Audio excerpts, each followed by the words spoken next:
A dental hygienist is doing something that is turning off the patients, the team, and the doctor. We're going to find out what that is in just a second. I'm Dr. Richard Madow, and welcome to the Dental Practice Fixers podcast. Hey there, I'm Dr. David Madow. Rich, great to be with you. I think I'm going to point that way. I think that's correct. I want to make sure. Whichever. Some point that way, some point that way, some point both ways. Exactly right. Exactly. So thanks so much for being with us. Let's get right into it today. We have a fantastic question. Something we've never received anything like this, but you know something? We are the dental practice fixers, right? We will fix your practice. I think people are finally realizing that it's okay to send us questions that are a little bit unusual. But I think this is a really important one today. In fact, we encourage it. So here's the question. Okay, it just starts off, it just says, need advice with 3 exclamation points. Oh, that's serious when it's 3 exclamation points. I know, but 4 would be even worse, but this, so, kind of like a 3-dog night. Okay, need advice. How do you handle a hygienist who has terrible, and terrible is in large caps, terrible breath? It smells so bad. It is to the point where staff members dread talking to her, and the doctor is very worried about patients having to smell it. I can't even read this question. It's not funny. It's not funny. And it goes on. It goes on. We did say something as nicely as we could, and her response was, "How is that even possible? I always eat mints. We're at a loss. Help us." Shouldn't be. Now, hold on. Did that get truncated? Are you sure she didn't say, "I always eat minced garlic"? The old truncated question. Truncated. But, you know, first of all, how can a registered dental hygienist, RDH, educated in oral hygiene, the causes of halitosis and all that stuff, think that eating mints is going to be the right treatment or prescription for chronic halitosis? I think that's almost one reason to say that she's got a screw loose or something. Because anybody, that's your diagnosis. I mean, anybody that would think that, especially you're in healthcare, and it's like what is it, like putting a Band-Aid on cancer? I mean, like, okay, so you have a problem, and you're going to eat mints, and that's going to take care of the problem. That's the most ridiculous thing I ever heard. And apparently, her breath is so bad that it's coming through the mints anyway. But it's to the point where it sounds like nobody can stand being with her in the same room because that's how bad it smells. So can you imagine what the patients are thinking as they're having their teeth cleaned? You know, it's funny. It's one of those things that I remember actually having this talk with my team way back when. And I kind of just said, look, you know, we're all humans. Everybody occasionally gets like a booger that shows, or like eye gook, or, you know, maybe somebody won't smell quite as good as you would like them. And, you know, we're working together here. We're working with patients. We're a team. And it's our job to tell a fellow team member or doctor if there's something like that going on. And we have to promise not to be offended, but realize that this is for the best of the practice. And, you know, nobody is immune to that kind of stuff. Now, chronic halitosis, obviously, that's a different problem because it most likely is pointing at some kind of illness. But what I'm just saying in general is we can't be afraid to talk to our fellow team members about these little human things that happen that we just don't want to be seeing in our dental practices. Well, I'll tell you something, Rich. I think we might be guilty.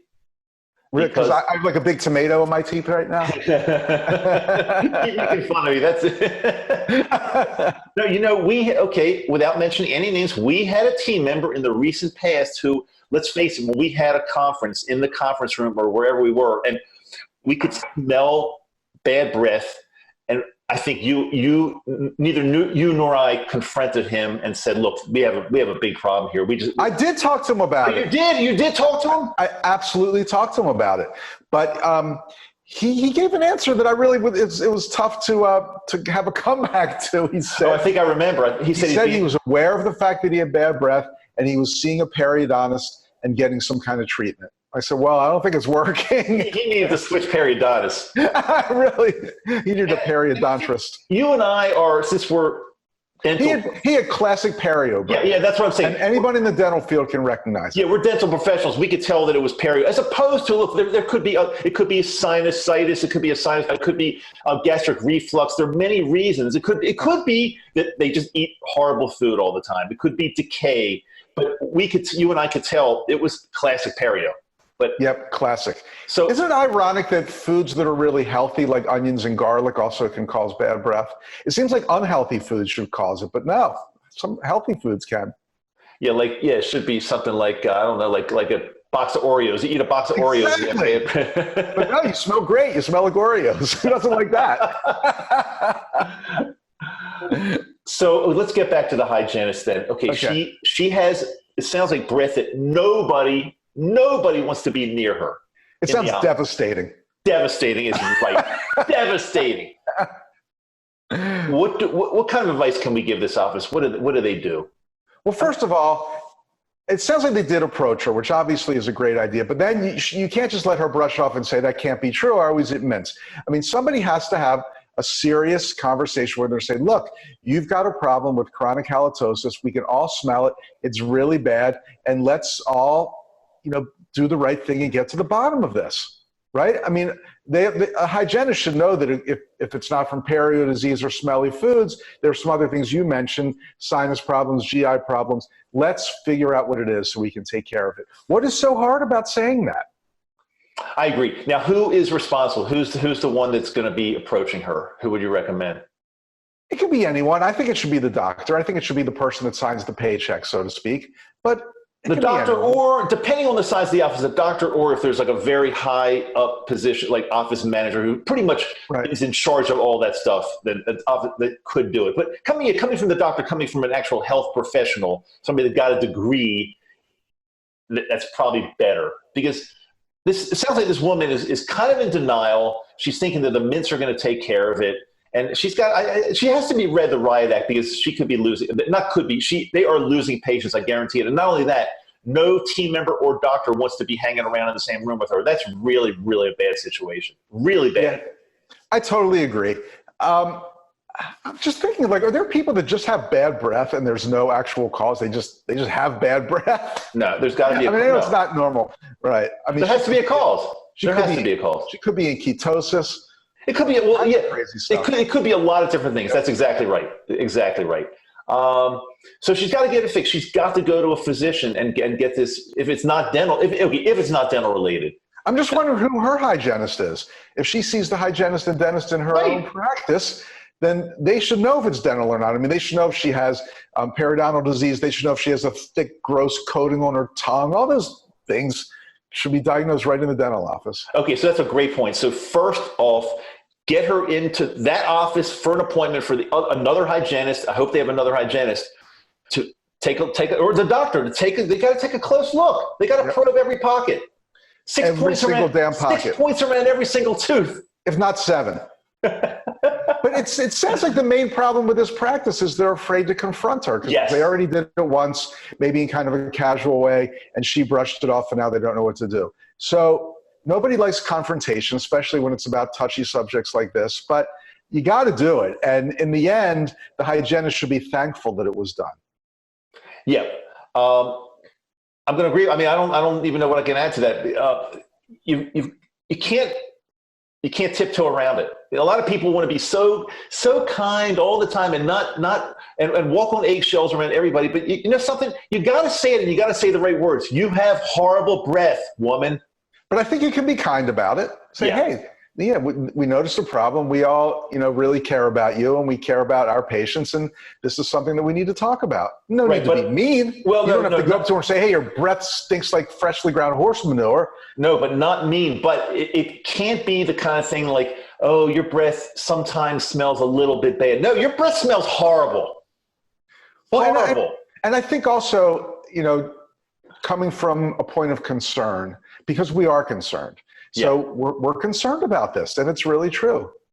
And the best thing that'll come out of this whole thing is that if she does have some type of medical problem, we'll get it fixed. We'll get it fixed up. Everybody, it's a win-win. Everybody wins. Win-win-win-win-win. Win-win-win-win. But I also want to take this point to reiterate what I said kind of at the beginning of this question. I think it sounds kind of goofy, but I think it really is important to have at a team meeting say, hey, look, if anybody has anything going on, no matter what it is, spinach caught in your teeth, a booger in your nose, a stain on your shirt, anything like that, let's all be adults about it and tell one another and make sure that we're not offended by that. Wait a minute. Was that a musical reference that you just went over? Stain on my shirt. Isn't that a Squeeze song? Is that yes? There's a stain on my notebook. Oh, stain on my notebook. Stain on my notebook. Right. Okay, how about a hole in your shoe? Is that a musical reference? You have a hole in your shoe? It probably is, but I don't know it. Hole in My Shoe is a song by Traffic. Probably on their first album, I think. It might have been their first single, Hole in My Shoe. Very cool psychedelic song. I don't know if I know that song. Had a lot of sitar in it. It's cool. Was that a Stevie Winwood or a pure Traffic song? Traffic. I think from their first album. First or second album. I think they're first. Love it. Check it out. Love it. Great song. Love it. Love it. Good one. Good one. Yeah, someone has a hole in their shoe. But anything like that. Let's all realize that we're in this together. Okay, so have we given an adequate answer? I think we're not going to beat a dead horse here, so to speak. I mean, I think or a dead. Yeah, we've given an adequate answer as long as they actually pay attention and take the fixer's advice. But here's the question. Let's just say, for some reason, she doesn't take the advice. This can't be fixed. The breath is still devastating after a month. What do they do at that point? I can just picture the unemployment hearing right now. Your Honor, I was fired due to bad breath. Oh, you're telling me? Oh, yeah. Guilty. Guilty as charged. Duly noted. By the way, I just, as a real quick aside, I don't know if I told. I was like at a lift ride not that long ago, and it was a shared lift, one of those. Something I will never do. Save a few bucks, And I think the other passenger in the lift was an attorney. Every time somebody said something, her answer was duly noted. What do you think it's like in my house every day? Duly noted. Right. Rich, in reference to dinner tonight. Whereas. Right. Okay, I don't even understand half the words, I know. I think we answered that one. I think we did the best we could. The fixers, I think, answered. But as the late Selva Madow would say, we're doing the best we can. But please, we're going to keep it confidential, obviously, your name and your city and state. But please let us know the outcome of this. We'd love to know what happened with this because it's a real tough one, and we hope we've given some type of help with this. So I sure hope so. Yeah. Remember there was a practice where they had to always burn candles at the front desk? Wait a minute. Where was that? I kind of vaguely remember that. Somebody that worked for us at the Madow Center came from this orthodontic office. Yeah. Because somebody at the front desk had a horrible flatulence problem, right? Like chronic flatulence, and they had to. And their solution was to burn candles. Let me tell you something. All the time. Burning candles is not going to help in that situation. First of all, it's not going to mask the noise. You got to get like some kind of sound machine too, I think. Right. They also had one of those white noise machines playing at all times. It was a crazy office. Oh man, the fixers, the dental practice. We get involved with everything. The kind of things we have to put up with. Exactly. It's tough out there. Okay. Let's do our call of the week. But before that, real quickly, we've got a brand new educational product at the Madow Center due to so many people asking us about in-house membership plans. So we took a lot of time to research this. We know that you can pay some company a large monthly fee to administer the plan for you. But our coaches are experts at in-house membership plans. They've actually helped some of our client practices set them up. So we decided, why don't we make this information available to everyone? And we just published, it's called Membership Plan in a Box. You can do it yourself. And everything you need comes in this membership plan in a box. Of course, all the administrative things, the whole, marketing, how to have team meetings, how to explain it to your patients, exactly what you should include in your membership plan, how much to charge, all those things. But then also we take it the extra mile and include custom brochures for your practice and all kinds of really neat things. So we've got a $100 discount for people that are listening or watching the Dental Practice Fixers podcast. Just go to madow.com/plan, madow.com/PLAN. You'll see everything about it right on that site. It's just a fantastic product. And you can start your membership plan now. I love it. I'm glad we didn't go with the original name that we thought of. This is much better. Originally, it wasn't going to be Membership Plan in a Bottle. We ran into some copyright issues with that. Good stuff. Good stuff. So before we get into the call real quickly, if you're brand new to us here, if this is the first time you're watching us or listening, yeah, thanks so much for being with us. Then you probably have not heard yet about a way to save significant money, significant or insignificant, whatever it is, it's money every single month, very, very, very easily by something you're doing anyway already. It's a real quick little change, and it's simply changing your credit card processing account, merchant account. And we recommend Fat Merchant. It's a company we've been working with, Rich, for what, 1 to 2 years now, something like that? Over a year, definitely. Well over a year. We use them at the Madow Center to save money every month on our credit card processing. It's simple, simple, simple. And whether you save a couple hundred a month to a couple thousand a month, it's kind of a no-brainer. There's no reason not to do this.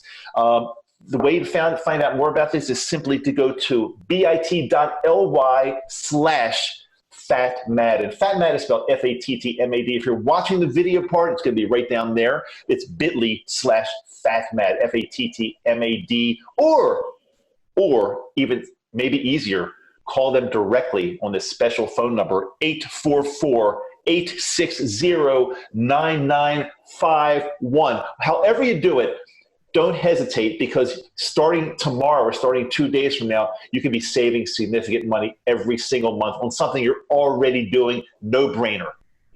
That phone number is special. Very special. All right, let's do the call. Let's do it. Can I help you? Hi, Kayla. My family and I are looking for a new dentist. Oh, perfect. Yeah, were you guys wanting to get in for general checkup and cleaning? Well, I'm thinking of it, but I wanted to ask you something. I started looking through some Yelp reviews, and although your office is pretty close, there were more than a couple people that were talking about a lot of upselling. Like they come in for something, they get upsold. So I just want to make sure. Do you guys try to upsell a lot? What's going on with that?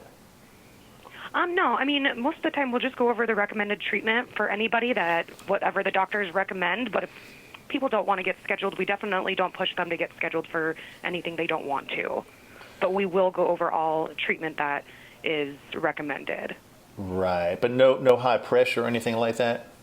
No, Okay. we don't. I mean, if people don't want to schedule, then they definitely don't need to schedule. Right. We do have you sign a treatment plan saying that we went over the recommended treatment, but you're not obligated to ever have anything done. Okay, great. I was just curious because it was like more than one. It was like several people that were really commenting on that. So it was kind of like a red flag concern for me. You know what I'm saying? Yeah, definitely. Yeah. Okay, cool. Well, thank you very much for your help. I really appreciate that. I'm going to talk to my wife about this, and we'll get back to you. Awesome. Well, you have a wonderful day. Same to you. Thank you so much. Thanks. Bye. Bye-bye. Bye. Okay, what do you think?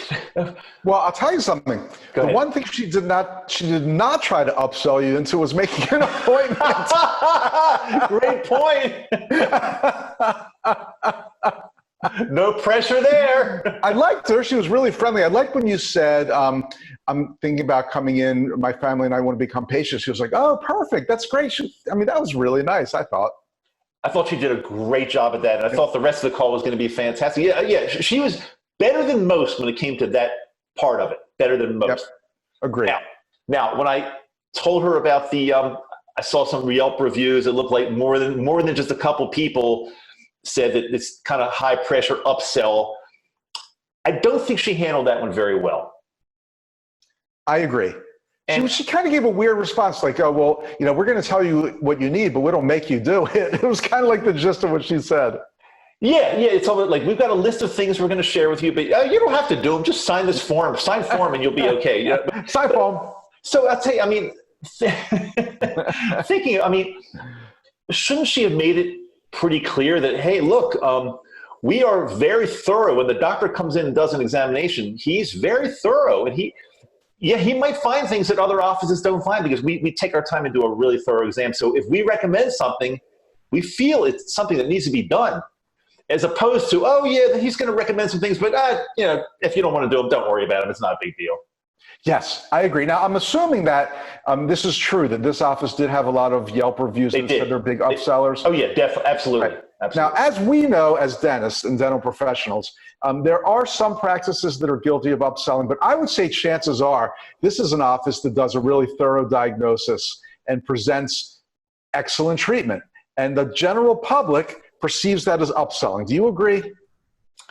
Okay, so if I was on your end and I hadn't read all the Yelp reviews, I would say chances are, because I actually love those kind of offices. Very, Right. very thorough. Yeah, I didn't read the Yelp reviews. So. But I will share this with you. There was one that caught my attention. It was somebody, they came in, they had a night guard made, and then like at the next visit, and they were wearing the night guard. At the next visit, I guess the person, the hygienist or whoever it was, didn't really review the chart very carefully. And she said, "Oh, you need a night guard really badly." And he said, "Wait a minute, I just got one last month." And then she changed her angle, and she said, "Oh yeah, it looks like it's working very, very well for you." So But I'd like to recommend a spare. A spare? What's wrong with a spare? I mean, I think it's, so that made me feel that they've got like a protocol. Everybody that walks through this door gets offered a night guard. That's what it sounded like to me. So I don't know. But I'd like to think they were just very thorough treatment, very thorough. I'm going to say it's possible that patient had wear facets, et cetera, and for some reason that hygienist wasn't aware they had a night guard. Maybe, not that there's an excuse for not looking thoroughly at the chart, but for some reason I feel like defending this office, because I've seen it so many times where people who do the right thing get accused of overselling when it's really the other practices aren't doing a good job. And that puts dentists that are trying to do the right thing in a very, very tough situation. The ones that are doing the thorough periodontal examination and recommending scaling and root planing puts them in a very bad situation, because, I went to my other dentist who's like 95 years old. He said, "Oh, everything looks fine. Don't worry about your bad breath. It's fine." The doctor said not to worry about it. He didn't say not to pay. He just said not to worry. Right. But bottom line was she didn't go for the appointment, and because of that, we cannot give this person a passing grade. We have to give her an F, right? Oh, so sad. I know. I hate to even use that letter. I'm going to say not a passing grade. See, you're too kind. You're a very kind soul. I'd say flunk the hell out of her. That's what I say. Carla, I'm going to give you a not passing grade. Hey, great show today. All right. Keep those questions coming. We'd love them. Send them to us at podcast@madow.com. We'd love to answer yours on the air. And feel free to come to the Dental Place group on Facebook. And a lot of people are asking questions there. So any way you want to get a question to us, we appreciate it. We'll try our best to help you any way we can. Until next time, I am Dr. David Madow, along with Dr. Richard Madow. Thanks for being with us on the Dental Practice Fixers podcast. See you soon.